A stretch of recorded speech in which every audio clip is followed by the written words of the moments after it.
Հարգարժան դատարան 3 ամիս առաջ Շախալյան Վահագի հարցը քննարկելուց ես ներկայացրել եմ մանրամասն, որ չկրկնեմ, 2 բառով ասեմ, մեր շարժումը սկսելուց ես 24 ժամ եղել եմ Բագրատ Սրբազանի կողքին։ Իրականում Շախալյան Վահագին այդտեղ 18-ն էլ արդար են, որ հիմա մարդիկ անասում են, որ մարդիկ չեն եկել Բագրատ Սրբազանի կեցավայր, ովքեր էլ որ եկել են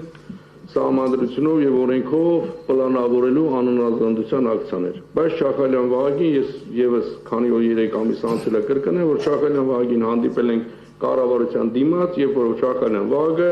5-շաբթի օրը իրականացնում էր նստացույց։ Եվ այդ ժամանակ այդ սոցիալական վիճակի հետ կապված ասում, sense հարցեր առաջացրի մոտ, որ Շախալյան Վահագին ասեց, ինչու՞ չես ամեն օր նստացույց անում, ասեց ընտանիք պահելու խնդիր ունեմ, մնացած օրերն փորձում եմ աշխատել, որ իմ ընտանիքի հոգսերը հոգամ, դաժե այն ժամանակ այդ սոցիալական խնդիրը ունեցել է Շախալյան Վահագին, հիմա պատկերացրեք, որ ինքը կանանքի մեջ է, այդ սոցիալական խնդիրը